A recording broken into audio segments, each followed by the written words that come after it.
Good afternoon, each and everyone. Another day, another episode.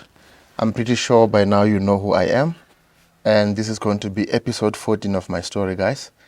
And I really would like to appreciate all of you for tuning in, subscribing, sharing, and making it possible for me to keep on recording this story. So, on this episode, guys, I'll be telling about what my father was actually capable of, because whatever that he was doing, he was not only doing it at home, he was doing some of the things elsewhere as well. So this is just going to be a highlight of what he used to do when he was with his friends, and some of the things I was not there, I didn't witness them myself, but I overheard people telling me, that my father was capable of this and that. So I remember I was told that a group of my father's friends, some of them were police officers, soldiers, some of them were just not employed completely. But my father was a guy, or the kind of a man who would drink with his friends at his friend's place. I was told that this other gentleman, he had a big house. They were drinking over there for the night, because my father would wake up in the morning, demand for money, after getting the money. If he doesn't get the money, actually, he will go throw everything, milly-mill, like I said in the previous episode. He will throw the milly-mill inside the pit toilet and stuff like that. He will start burning clothes for us, for my parents or my granny. And the moment he gets the money, he's out. He's going to sit, drink with his friends. So one night, I heard that he was drinking with one of his friends. Actually, there were a couple of friends in one house. And then in the morning, my father decided to go. I don't know where to. But he told his friends that nobody must leave the house until he was back. Take note, he's drinking at this gentleman's house. But he had the guard, after being drunk in the morning, to tell all of them, the soldiers, the police, not to leave the house until he comes back. I was told that they remained in the house until he came back. And when they needed to pee, he showed them where they have to pee. And if he comes back and he doesn't find pee there, he was going to deal with them. And eventually, they all went to go pee exactly where he told them to go pee. So if you remember on the other episode as well, the previous one, I told you that there was a gentleman that I've been with. His name is Trinity. He was telling me how cruel my father was. But one of the days in one of the shebeens around, my father was drinking, and I don't know who asked him what. I heard that he just stood up, started beating up that guy, and then eventually, after some while, he took off. I was not there, remember, I was told.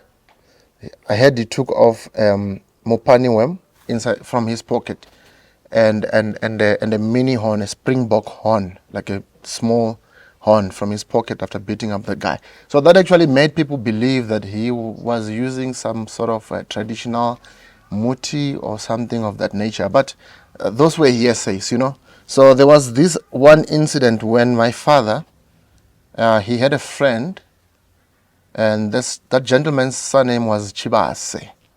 And then, I don't know his name, but my father went to that gentleman's house. It was on a weekend. It was winter.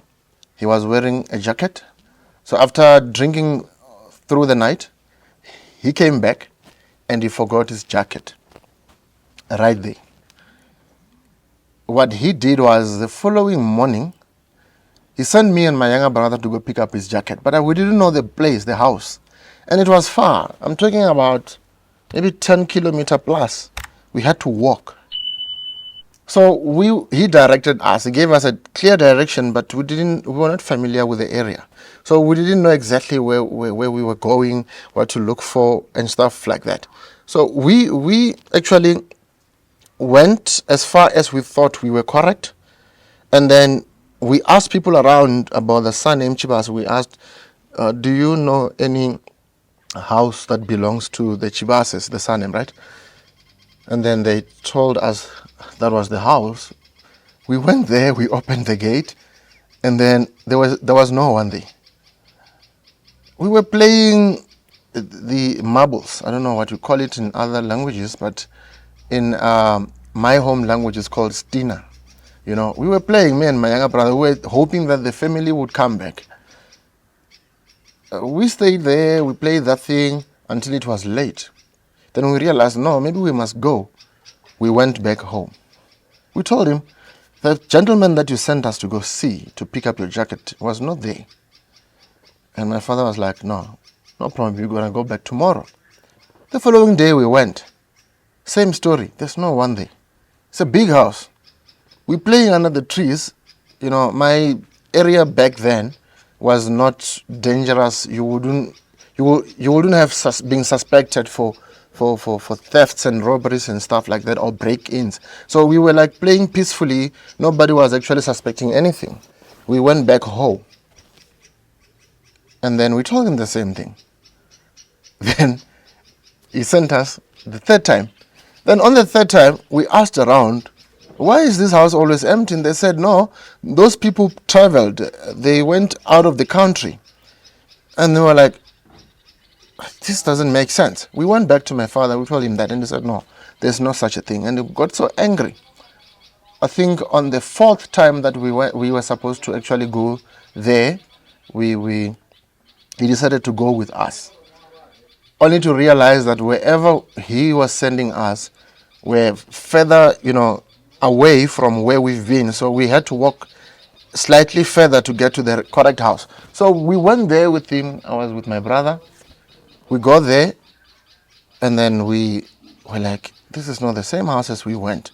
We already walked past the house that we've been to 3 times already. And then when we got there, he got his jacket, and then immediately he got so angry that he started beating us up, all of us, both of me and my brother, for not locating the correct house. And I was like, is this man gonna do this forever to us, or what? Are we worth of dead, or do we still need to leave? I mean, I thought of a couple of things, about everything that we were going through, and I was like, maybe it's better just for us to disappear or die, because you cannot be beaten up for not locating the house that you don't even know yourself, So, yeah, that episode, guys, I'm going to end it here. And these are like some sort of an extra episodes that helps you understand the type of a person that I'm talking to you about, because there's furthermore to this story, guys.